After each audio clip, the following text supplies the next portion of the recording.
Long time no see, pop culture fam. It's your boy J. Rue, the comic guru, and Kung Fu. that's right, that boy rocking the NBA jersey. Is that the who you rocking? This Oh, this is actually when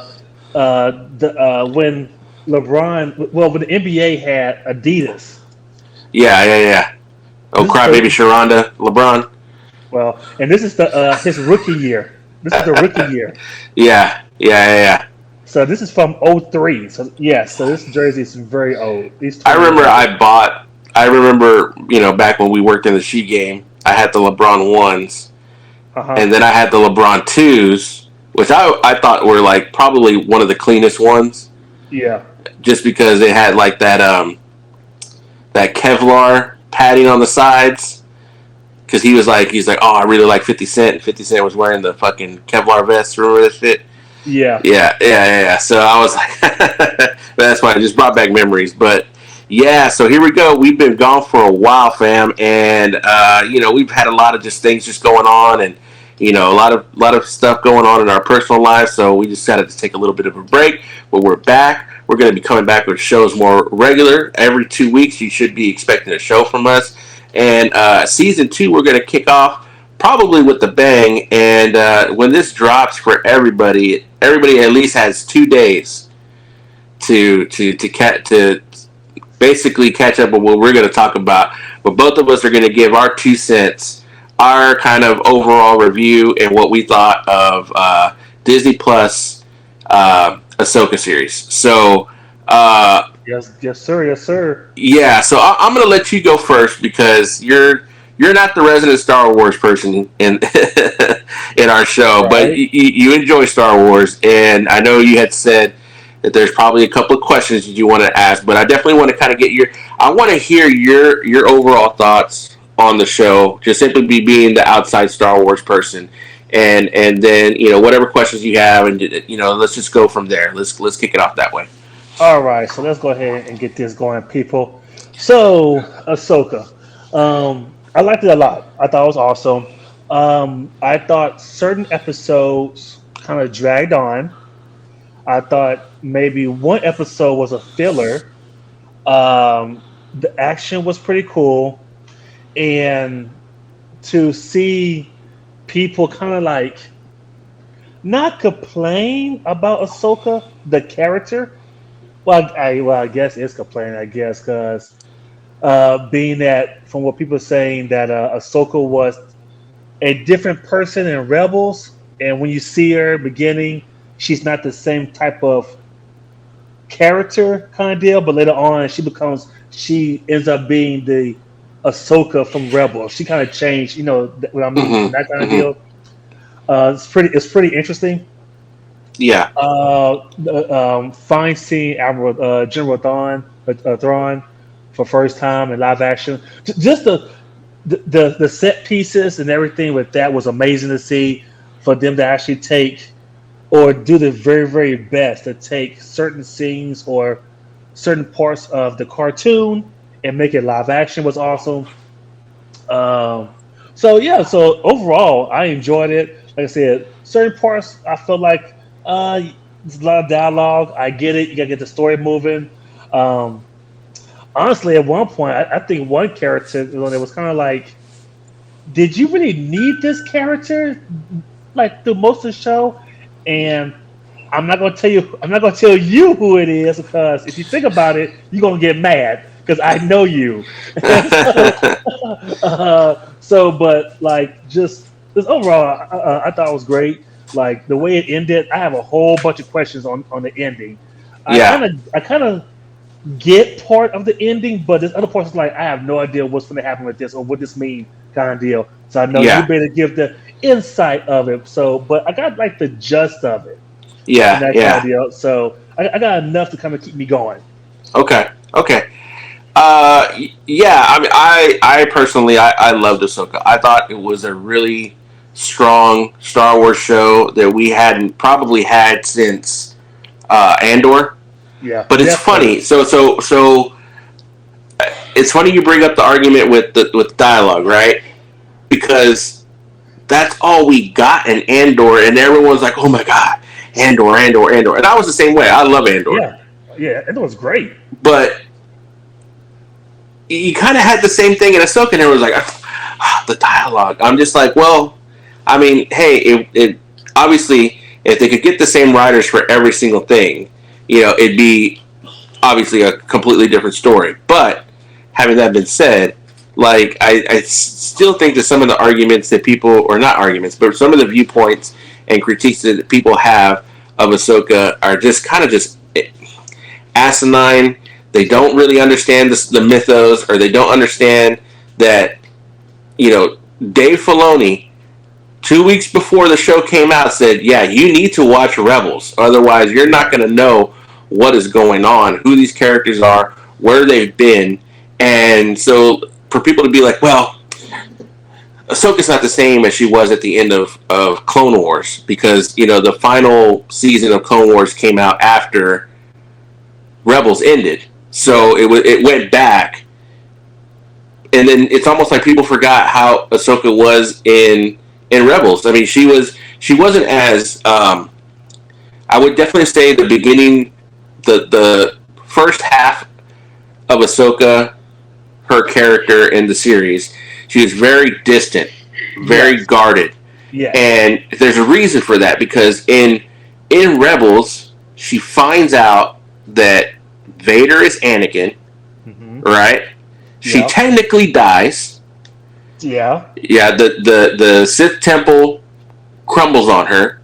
And it's not until the final season that Ezra finds a gate, a portal, basically, for lack of a better terms, on Lothal that had an ancient Jedi temple in it that led to the world between worlds. And he was able to see Ahsoka fighting Vader, and he pulls her out, saves her from the temple crumbling, and then puts her back. So he saves her. Yeah. So she's, I don't want to say she's akin to like Steve Rogers, but she kind of is a woman at a time that technically should be dead. Yes. Right? And knowing that her master completely went to the dark side, right?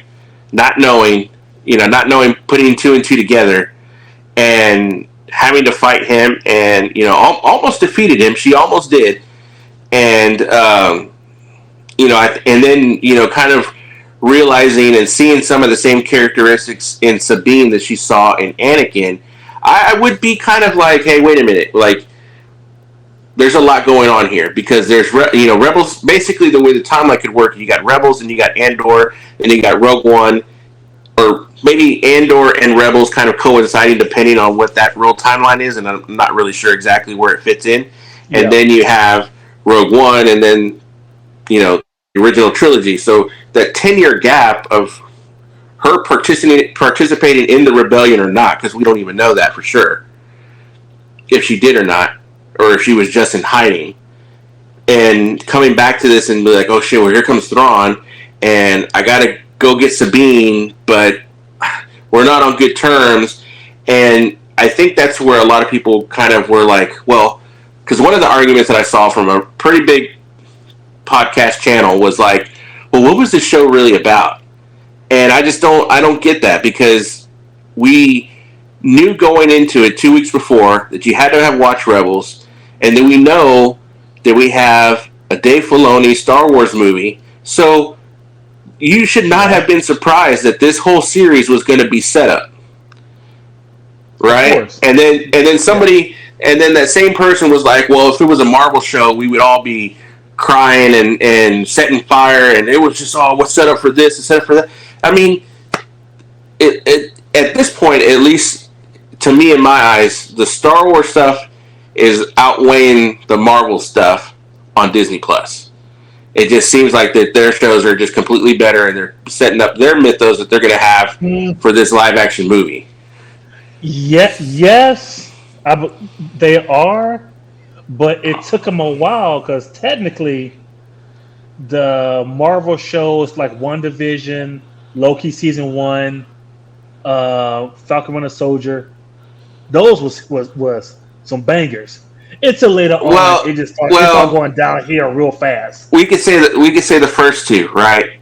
which were Wanda, Vision, and Loki. Because Captain America and the Winter Soldier was all right.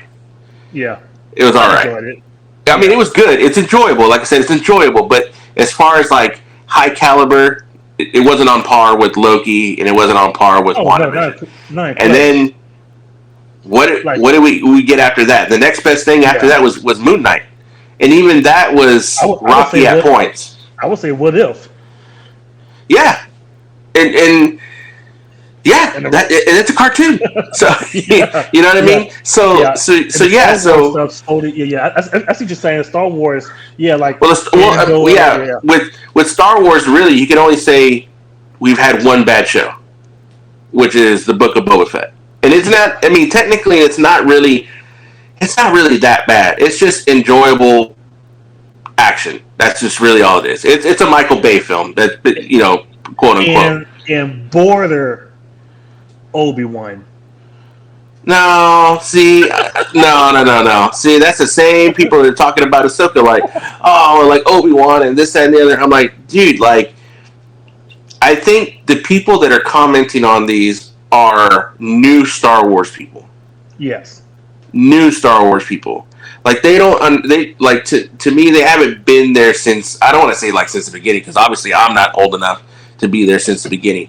But like to have like really time invested in it, like getting to know the mythos, going like into the comic books, into the books, into the the expanded universe that's no longer canon, like all these things, and understanding the characters, watching every single show, whether it's a cartoon or not, like and then wow, I'm like, dude, like really, like what did you expect? Like it's in the heart of the Empire's, like, not even in the heart. It's more like towards the latter end of the infancy of the Empire, where fucking Vader and the Inquisitors were like the rule, and that was it. And of course, he's got to cut himself off from the Force and do all these other things. I mean, but it also makes sense because it fills in the gap of how would Leia know Obi-Wan other than hearing stories from her dad. And then even then, if you were to use that as a plot point, be like, well, okay, so a 5-year-old's going to remember stories from her dad telling her, and not even her real dad at that, about Obi-Wan and how he fought in the Clone Wars and you're my only hope. Like, how do you know he's still alive? How do you know anything? Like, it doesn't make any sense. So like when you look at it in that aspect, that's the whole story, you're like, oh, which is what I was going to say about Ahsoka, is to me, when people say like, well, what's this show about? This show to me is, obviously it's set up, right? Because we don't know, we got 2 unanswered questions, like, what's calling to Baylan, right? Yes. Right? Where there's a lot of theories, and I'm pretty sure you probably have questions on that. And then, what's in the crates? Those are the 2 really big questions, right? From the show. Like, what's in the crates? Like, we never got any answers for those, right? And of course, it's set up, right? You can speculate all we want, right? What it could be. But at the end of the day, to me, this show was a parallel of a master, I'm sorry, not a parallel, but the difficulties of the relationship of the master and the apprentice. Yeah. And that's all this show was about. And if you look at it through those eyes, you'll then understand, like, oh, okay, now it makes sense. Because Baylan and Scully, or what was her name? Shit. I can't remember her name. But anyways, the two Dark Jedi, right? Or can't even really call them Sith. I don't know what they are. Fallen Jedi. We'll just say Fallen Jedi. Like, they were bonded. They were in sync. Shin Hati. Shin Hati. Yeah, because they're technically both named after Skull and Hati, which are the Norse mythology of the wolves that chase the sun and the moon. So that's kind of but which we kind of saw in the end credits. The end credits. Yeah. But so they were bonded, and then you have 2 former allies that were bonded and separated for whatever reason, and they're trying to come back together, and both of them have grown in those 10 years of absence without each other. It's like saying I haven't seen my brother in 10 years, and then 10 years later you get back together, and like there's that awkwardness because like, what have you been up to? What are you into now? Like you don't know. Yeah. And the fact that Sabine has been trying to get this connection to the Force, because in the Star Wars universe, everybody has a connection to the Force. It's all, to quote Yoda, it's all around us, right? And she's trying to access that to prove her, not only herself, but to Ahsoka in accepting her as the apprentice, right? Mm-hmm. And then you get the episode with Anakin, right? Episode 5, I believe. And people were hating on that episode. And I'm just like, I don't know why. I don't know why. Why people were hating on that episode? Okay, I'm gonna tell you. Well, I'm gonna tell you. I think I know why. Okay. I think what it was is it wasn't. It was certain people hating on it. It was on episode 5. It was Rebels people hating on a Clone Wars episode, and then on episode 6, it was Clone Wars fans hating on technically a Rebels episode. You see what I'm saying? The fandom, because. Well, I mean, yeah, I could understand that, but I think a lot of fans I've noticed too.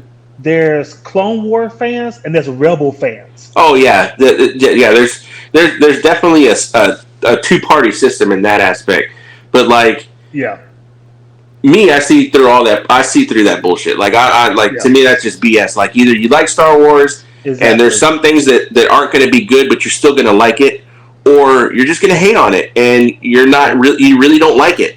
You just say you like it, but you know what I mean. It's just like, I like cake, but it's too sweet. You know, like well, do you like it or not? Like it doesn't make any sense.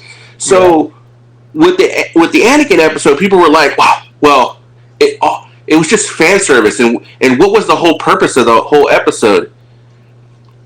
Dude, the whole purpose was him giving her the final lesson that he never got to give her. Yes. Like, again, if you didn't watch Clone Wars, or if you didn't watch Rebels, especially Clone Wars, because this is where it's leaning from.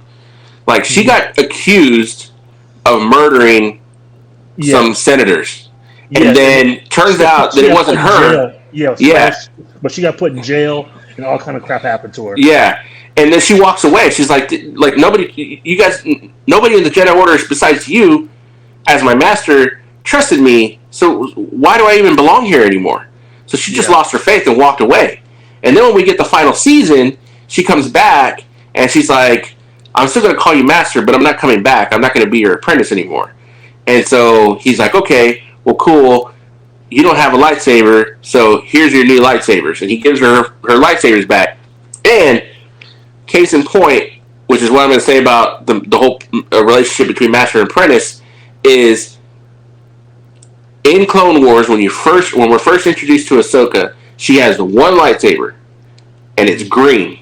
She has a green-bladed lightsaber. Okay? Anakin knows that she's always losing it, and so to teach her a lesson, he's like, here's 2.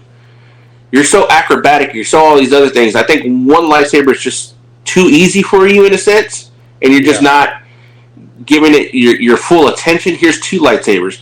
And then from there, they're blue, like her master. It's the bond, right? Yeah. So, what happens in Ahsoka? Ahsoka has... Sabine has Ezra's old lightsaber, which is what? Green. Yeah. What is Ahsoka's original lightsaber? Green. Yeah. Okay. When Ezra gets back on the ship in the finale, and he starts rebuilding his lightsaber, it's blue. It's blue. But what's the piece that he uses at the end? See, okay, so I don't know what that. I don't know that piece. So he uses. It's a piece that his master, Kanan. So he uses the exact same emitter, which is the top part of the lightsaber, right? Yeah. So he uses the exact same emitter as Kanan and Kanan's lightsaber was blue, and so therefore when he put in his kyber crystal, it's blue. The parallel, the connection between the master and the apprentice.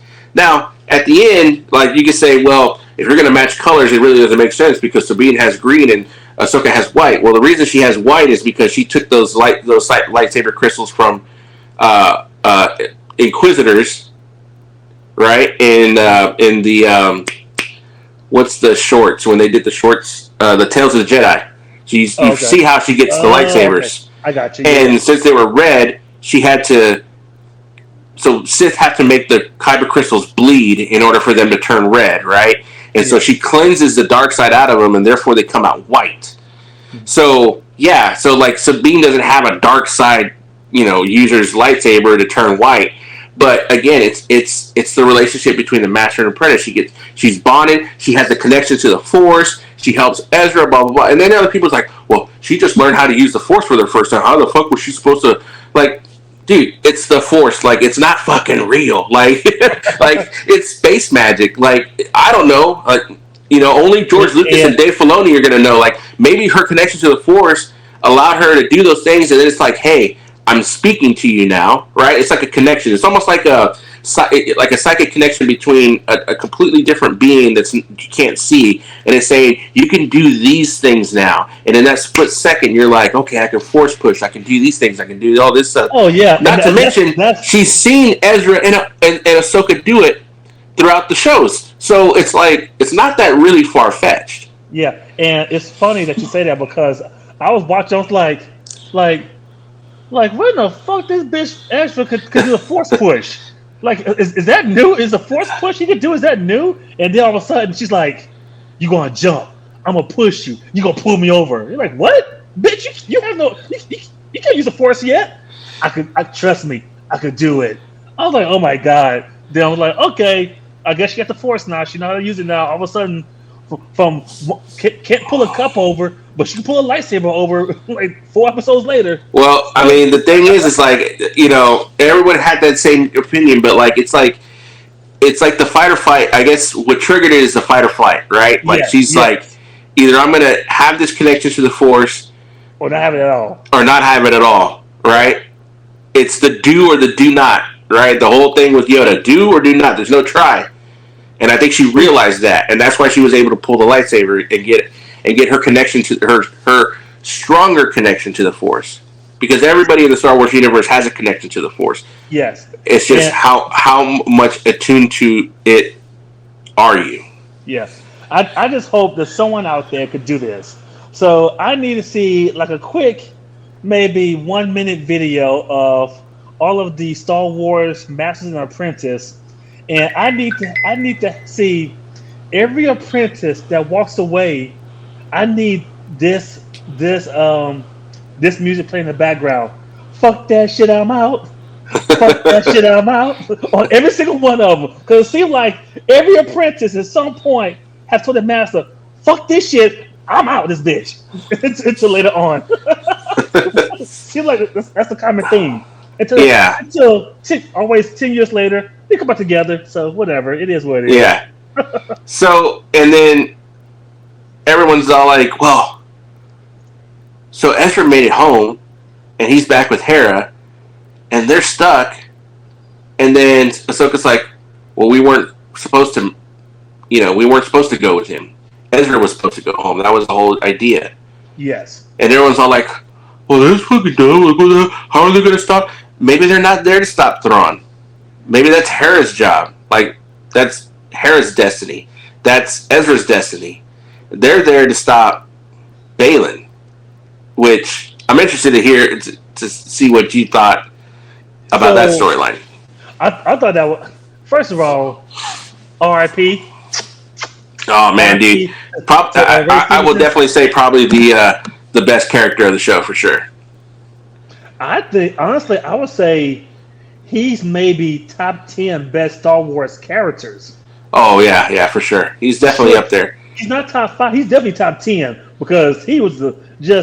He might be in my top 5. Like he could. Dude, he. I mean, technically, he beat Ahsoka. Yes. And then when they just fought like, again, he told her, he's like, you can't defeat me. and not just that, just like his Movado, like just like, girl, come on, like he just cool with it. Like he was just cool with it. He was like a stoic knight. Like, you know what I mean? Like, he just had like that confidence, and his back was straight, and he's just like, yeah, he had that regal, almost like he was almost like akin to Count Dooku in a way, like almost like he was royalty. Yes, yeah, he was just Like he just had that bravado about him. yeah, and he's that guy. Like, okay, so if back in the day, when we was younger, of course, or whatever, you go somewhere and you see like you look around, you're like, okay, that guy, I don't trust that guy. He like, you know what I'm saying? Like you walk into a room and you just have a you can walk into a room and see all these people, but for some reason you're like, I'm gonna fuck with all y'all, but I'm not gonna fuck with him. There's something about him that's I'm not gonna fuck with. Yeah. I just don't, he gives up that kind of vibe, that kind of deal. Which and he's cool, and he's cool with it. He's like, like leaning on the wall, just like, what you want to do, man? I'm just here chilling, man. I'm just here chilling, man. Doing my thing. I'm gonna work some shit up later. So y'all do what y'all do. I'm gonna get mine. Like and he's patient with it. That's the most dangerous part. He's very patient because he knows that his time will come. Yeah, and a very patient man, especially like any kind of Star Wars or Marvel or DC. The patient villains are the ones that are the most dangerous villains because they just gonna take their time and let shit just marinate, whatever, ever. And he's like, okay, let's go. Yeah, exactly. Yeah. So, so here's what I think he went to. So I'm just guessing. I think he knows where he went to. That statue is where the entrance way into the World of Worlds is. Well, remember, he sees that light off in the distance in another mountain. Yes. So I think so the mountain, there's a carving of the Father and the Son. Yes. And then so if you're looking at the screen on your left side, right? There's the other side of the mountain, and you could tell it's crumbled, and that was a statue of the daughter. The daughter, yes. Right. So, again, if you don't know what we're talking about, in Clone Wars, there was an episode where Obi-Wan, Anakin, and Ahsoka get transported into the Force, and you meet the Father, the Son, and the daughter. The Father is the perfect balance of the Force, both good and bad, light and dark. The Son is dark, and the daughter is light. Okay. They forced Anakin to make a choice between either saving Obi-Wan or Ahsoka, and he does both, right? And the Father wanted Anakin to take his place because he was dying. He saw Anakin as the chosen one, which he is, and was supposed to bring balance to the Force, which is what he is. But he rescues his friends, and they end up dying anyways, right? The wills of the Force, I believe that's what they're called. Or there's something gods. I can't remember exactly what they are. Anyways, so in Rebels, were scenes with the owl that are always going to Ahsoka. Ahsoka always sees this owl-type alien creature. That's supposed to be a representation of the daughter. But we never see any representation of the Son, who is the dark side of the Force. No. And side note, are you talking about the Morse gods? Yeah, the Morse gods. There you go. Thank you. Yeah. So, I think this is the theory that's kind of circulating. I think the reason Anakin can get into the world between worlds is he has now become the Father. He's the Father, yes. Because he was the chosen one, and he was so strong in the Force that when he was saved by Luke, he then became the Father. And Ahsoka, and I think Ahsoka is representation of the daughter. And we don't know exactly who the Son is unless the Son is calling out to Balin. So, but there's also the other thing is that it may not be the son calling out, that it's the mother. So there was the mother too, right? The father and the mother and the two kids. And the mother in the expanded universe was like she was a pure dark side. Like she was bad. Like she was no good. So that could be who's calling out to Balin to get revenge. So, and I think that was kind of the reason why we saw Anakin at the end, right? Because Sabine was like looking at something, and then Ahsoka's like, "Well, what do you see?" She's like, I don't know." And then the camera pans back, and it's Anakin looking at him, and he smiles, but then he's got that face like, I don't think they know what they're in for yet. And yeah, I think because he knows that they're going to be tested. Who knows? Oh, you think Anakin knows they're going to Oh be yeah, tested?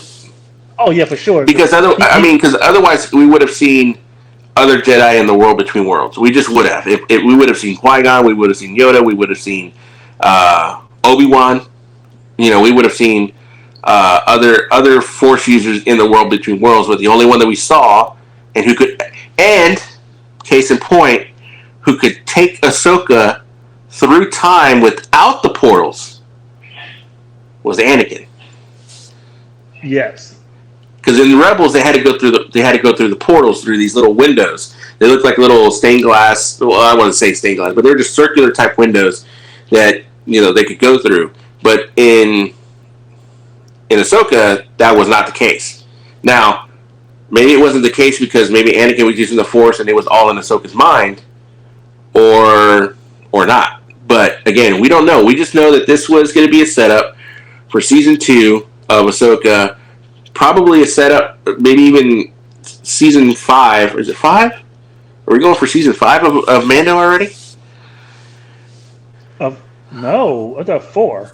Is it 4 or 5? Oh, I thought it was. Maybe it is 4. Maybe it's 4. Okay. See, and then there you go. So maybe we have something in season 4 of Mando, and then probably another season of Book of Boba Fett. And all these things are going to lead into the whole Thrawn stuff because we got rid of Moff Gideon. He's gone, and his whole little like y'all can go get Thrawn. I'm gonna do my own thing, and then he gets blown to smithereens. And then now they're back on Mandalore. But what's going to be the other threat? Like now we have Thrawn on Dathomir. So I don't know, man. I mean, to me, the fun and the enjoyment of Star Wars is not knowing, like, where's it going to go? Like, to me, it's going to pay off because the fact that we are seeing Dave Filoni really kind of take the reins of Star Wars away from Kathleen Kennedy is exciting. Is the exciting part. I mean, and if they wanted to, because they have, like I told you before, if they wanted to, they could really redo the sequel trilogy by utilizing the world between worlds. Yes, they can.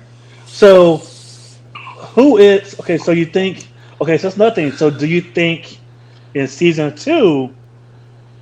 Well, of course they probably will show you who the son is, but do you think it's going to be the same person who we think it is, or the same character from was it from Rebels? From Clone Wars. From the Clone Wars.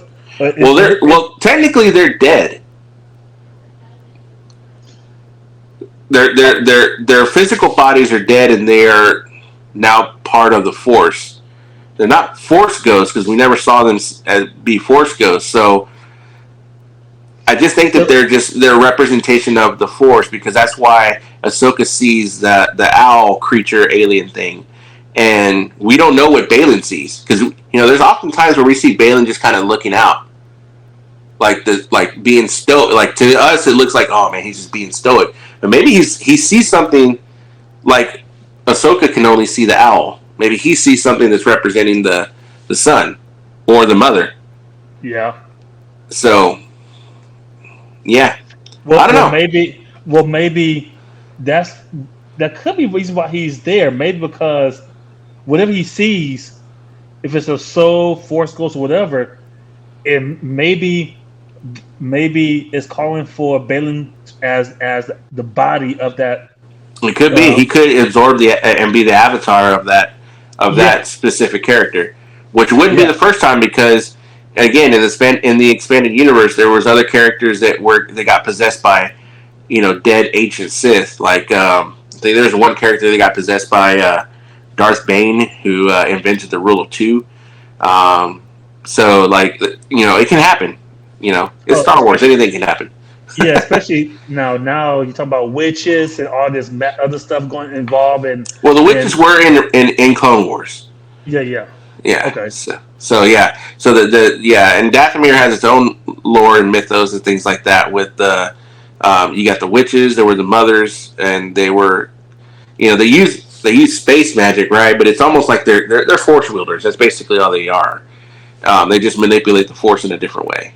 And Yeah. then you have, primarily, I forgot exactly what the males are called that have, that's basically what Darth Maul is. I mean, he's from Dathomir. He's of that race, but they have a certain name for the males. I can't exactly remember what it is, but so yeah, no. I mean, we definitely have some exciting times coming when it comes to Star Wars. So yeah, we'll see, man. I mean, to me, I gave Ahsoka, I gave it a 8.5 out of 10. Okay. I just thought it was. I thought it was really. I'll give it an 8. Yeah, I thought it was really, really strong. Probably to me was a lot more entertaining because the action sequences were good. I think with Andor, the action sequences were very few and far between, but when there was action in Andor, it was good. Same thing with Ahsoka. When there was action, it was good. I saw some people commenting and hating on Rosario Dawson doing the fight scenes and things like that. Like, I mean, come on, like obviously this girl's not a martial artist, or she's an actor. She's doing the best she can. Like, by saying that, oh well, why don't they just bring in a stunt double and put her in makeup and you can't really tell the difference? Come on, guys, like really? Hey, honestly, I was expecting Ezra to be much more of a badass with a lightsaber. Well, he hadn't had one, dude. He hadn't had one in 10 years. Yeah, but he did say he's been training, even though it wasn't with a lightsaber. But I guess he did more force training than anything, I guess. Yeah. And so on. So I was expecting him to I mean, just like old school. I mean, he was pretty legit, dude. Like, he did. He was pretty legit. Yes, I was expecting. I guess from I did see images and clips of Clone Wars and Rebels and that kind of deal. His action scenes. I was expecting okay, whatever. So at least close to it, but you can only do so much. Yeah. As an actor and that kind of deal. Dude, I will tell you this. I honestly thought that final shot, not the final shot, the second to last shot of where, Sabine was like looking out like she saw something, and then Ahsoka's like, "What do you see?" And she's like, "Oh, it's nothing," right? And she kind of has a smile, and she kind of turns away, and then the camera finds out we get Anakin. Yeah. I was this close to be like, oh, is it Kanan? Like, I thought it was going to be Freddie Prinze Jr. as Kanan. Oh. But then it ended up being Anakin. It was still good because it was still Anakin, right? Because he was like really proud. They're like, okay, she's now become a master in essence, right? She's now become maybe not a master, but she's fulfilled her requirements at least to be a Jedi Knight and to be capable and responsible enough to have an apprentice and get to that level, right? But man, there's a part of me that wishes they should have shown Kanan in some way, shape, or form. Yeah, that'd been cool to see. Yeah. Hey, we still got season 2, so it's very much possible that that you may see him show up somewhere. Yeah. Kind of deal. Yeah. But especially if Hera and her son Jason get to see him as a Force ghost, that would be pretty badass. Maybe not Hera because she's just not a Jedi, but we obviously know that Jason is attuned to the Force for sure. Yeah. That'd be cool to see Jason see his dad, kind of deal. Yeah, and that kind of deal, and so on. So that'd be pretty cool. Yeah. But yeah, so I think just that, and I see like you said, those coffins. I still think it's some kind of like. You think it's coffins? I really believe those are coffins. Okay, so here's what I think. I'm gonna just go with it. Okay, so Season 2, you still have the coffins. Thrawn is finally like about to attack or do some stuff, whatever. Ever. I think those coffins for that's for the movie. Was to me whatever's in those boxes or whatever is for the movie. So they're gonna Yeah. be there for a while. And so season 2 happens. They finally get back to where to the planet and that kind of deal.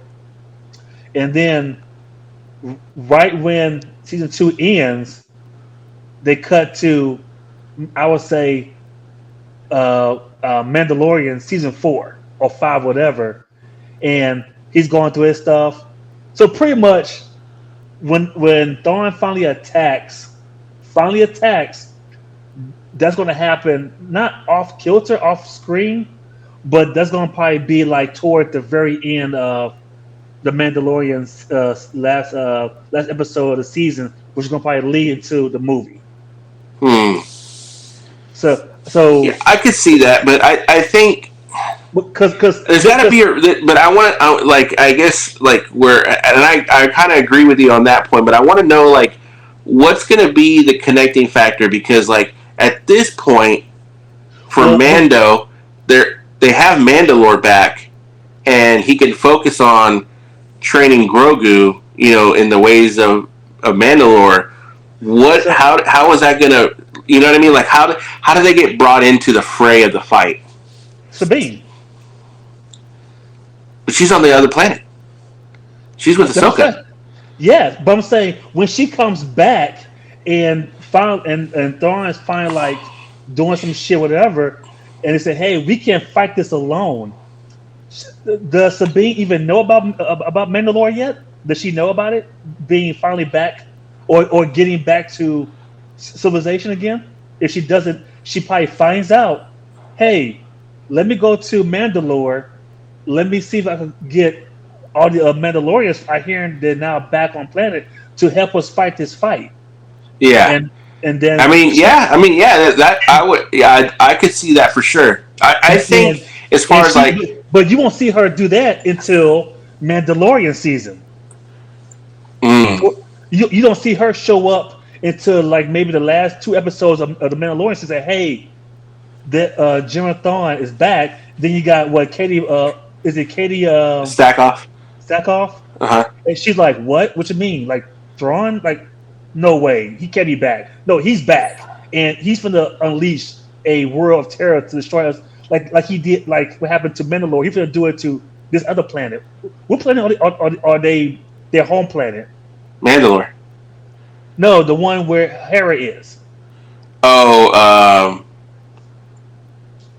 what do you mean home planet? Well, like you mean Coruscant? I guess so. Coruscant, like the capital? Yes. So is that what? Yeah, I don't know, man. I think that's. I think it's. They have to intertwine at some point because. Yeah, for sure. I agree. I think Sabine's going to be the catalyst that brings them together, but or at least gets the Mandalorians involved. But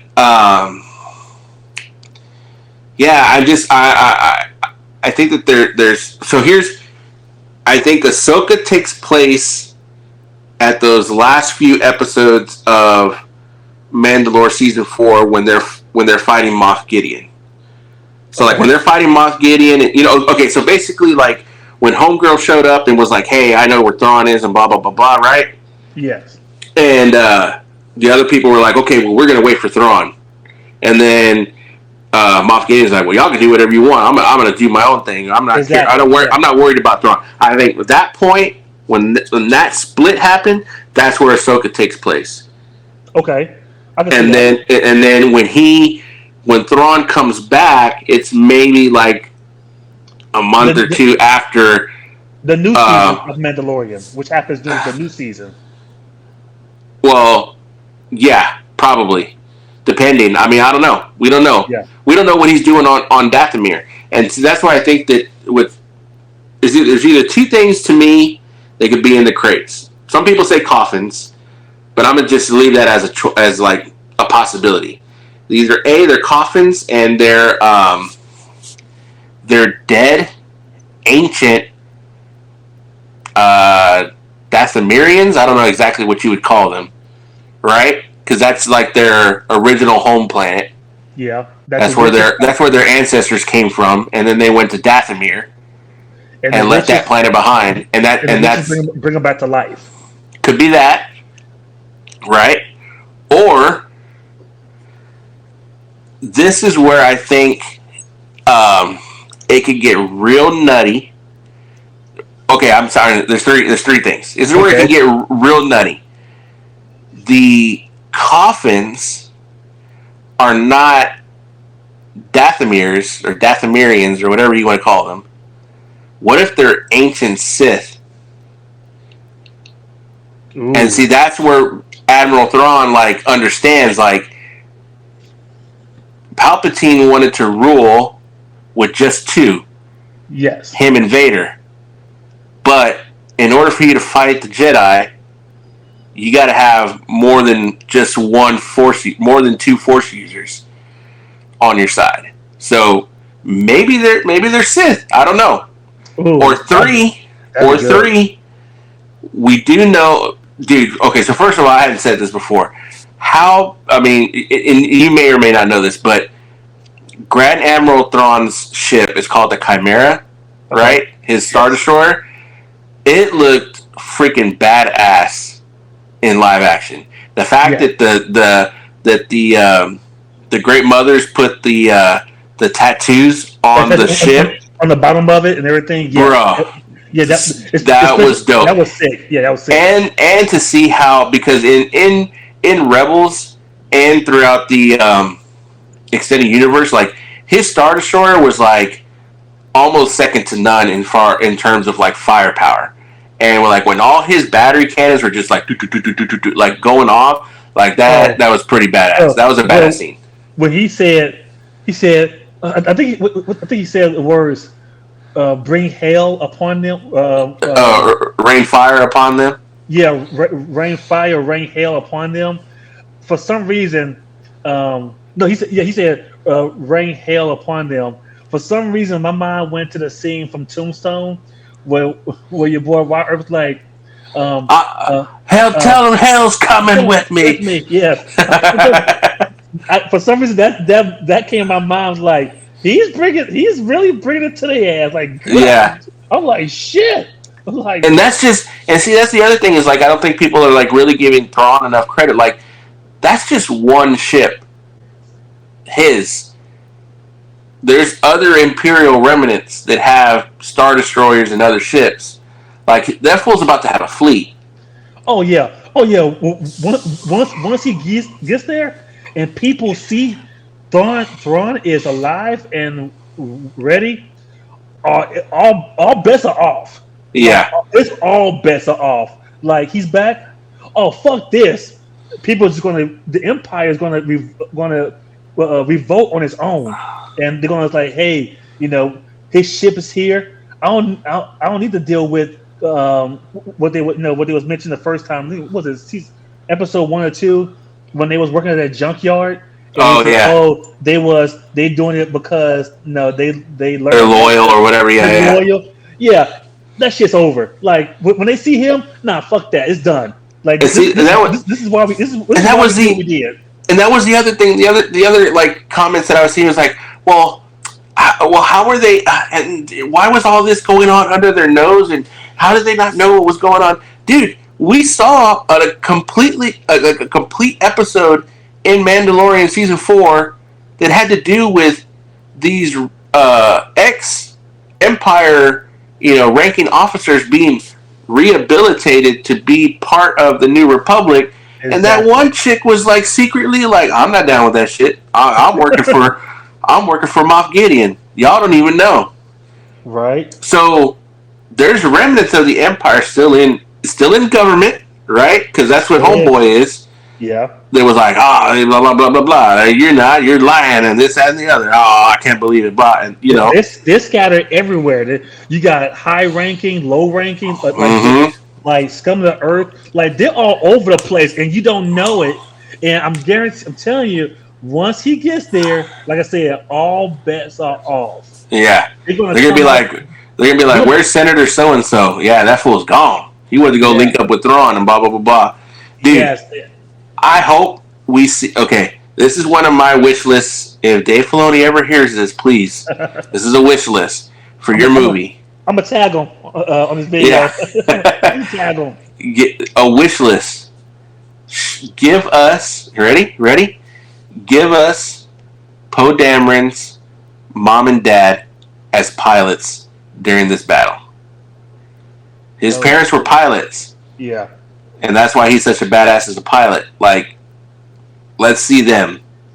Right? Even if it's just like they show up for the final battle and you see, Red 6 and 7 and it's so and so Dameron and Mrs. Dameron. Like, I don't care. Like, badass. Like, give us something to kind of cling to, like some of these characters that we saw in the sequel trilogy to like really kind of like be like, oh, okay, like yeah, we understand. That's just my ask. That's my ask. But yeah, I'm interested, dude. I'm really excited. People might say, oh, it's just what was the show about? It was just hype and just this, that. It was just fan service instead of the other. Yes. If you don't have any of those things, like how do you have a successful show?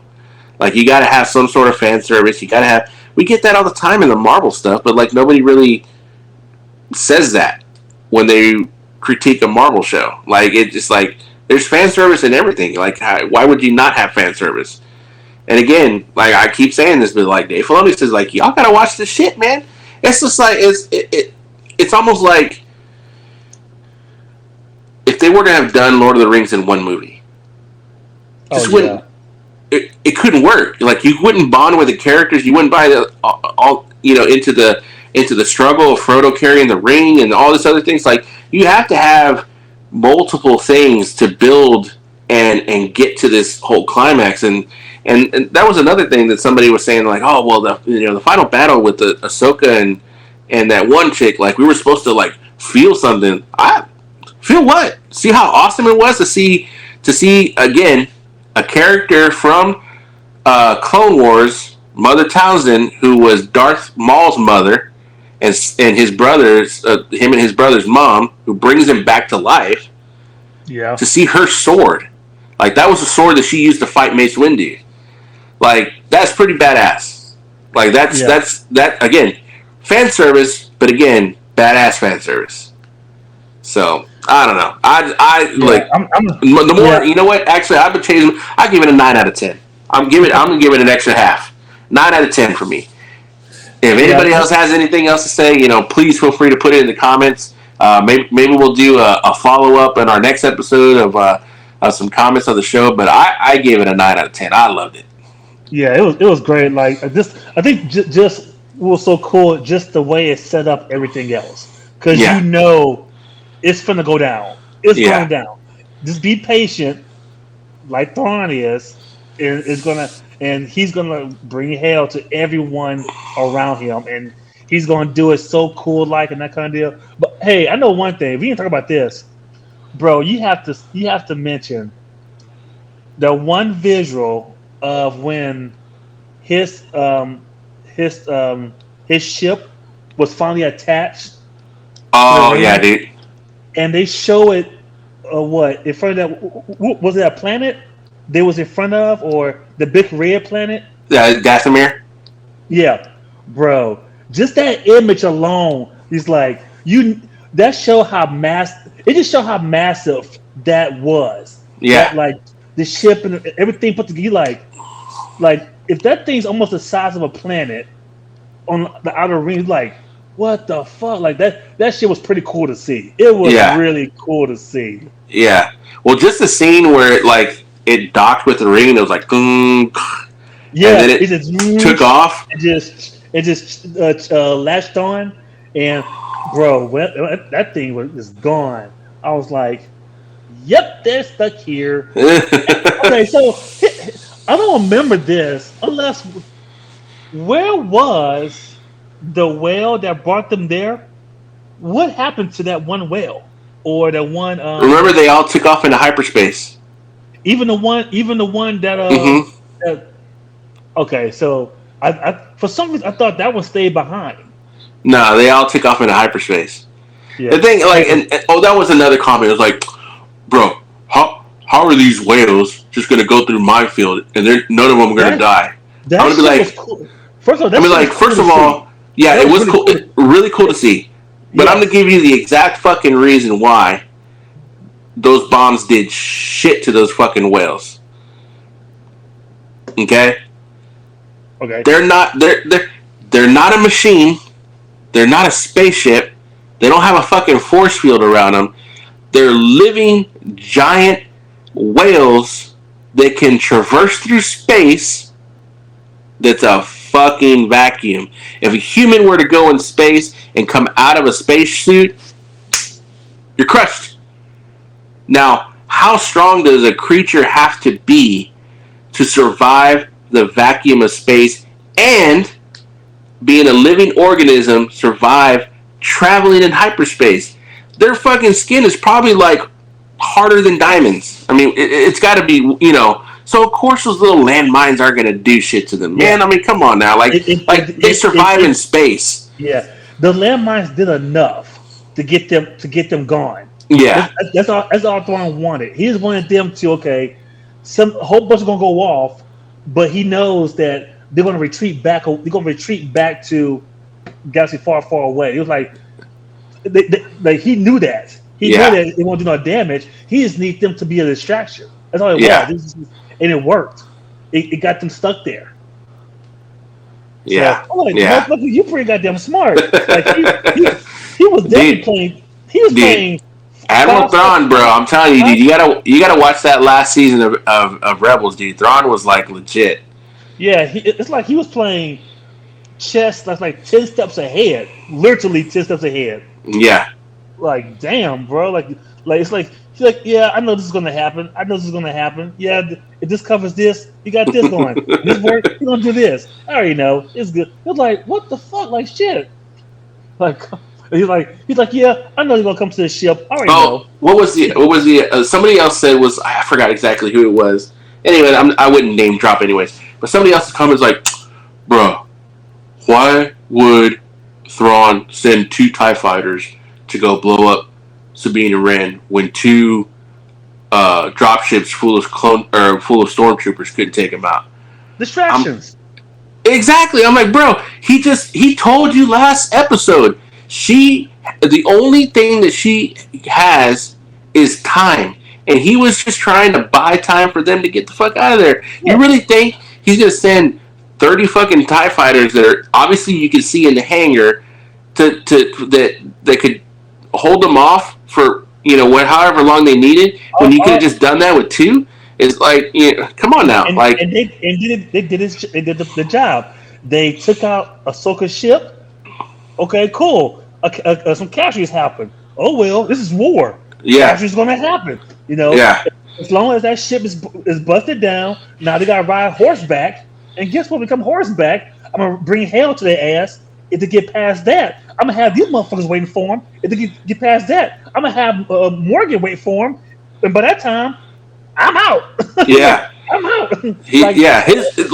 I find it hard to believe people forgot that that shot clock was going down quickly. That shot oh clock. sure, yeah, hell yeah. That I find it hard to believe people just didn't understand that his whole goal was just to get off of the planet, not to sit there and fight and beat Ahsoka and all of them.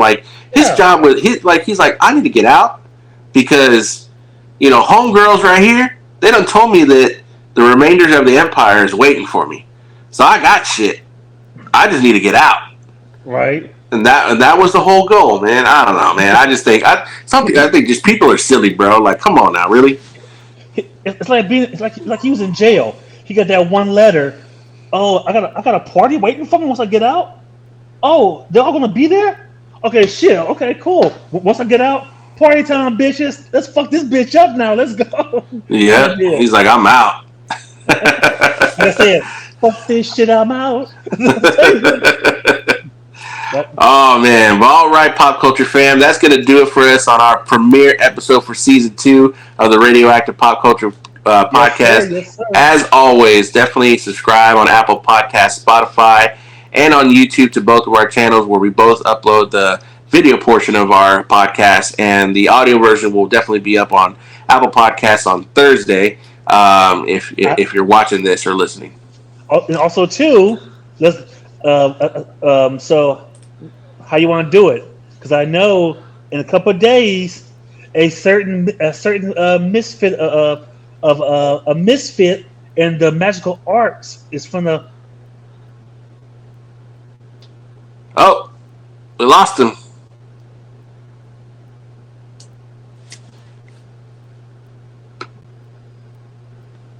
All right.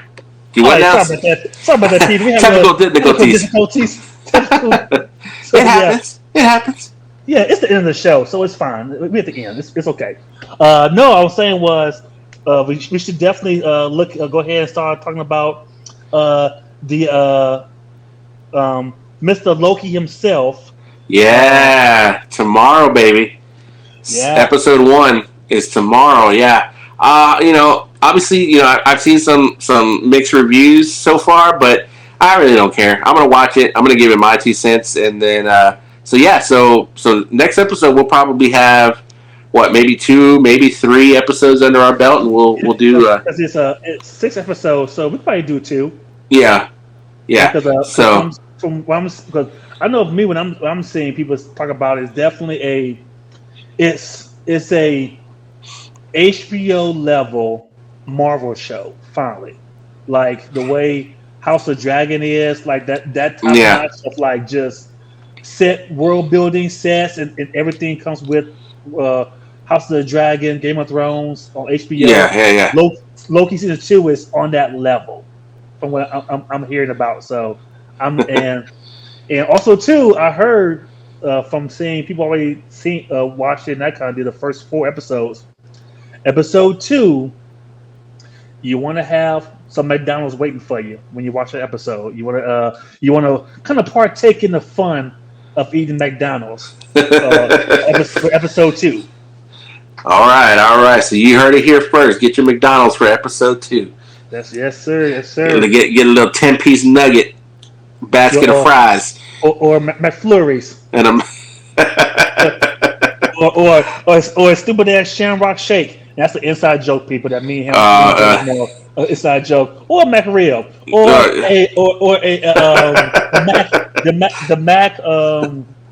McDowell's.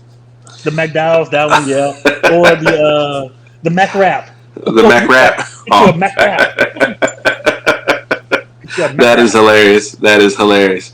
All right, Pop Culture Fam. Well, that'll do it for us this week. And again, we're back. We got season 2 going on. Again, this was our reactions for Ahsoka, and we'll see you on the next one. Peace. We out.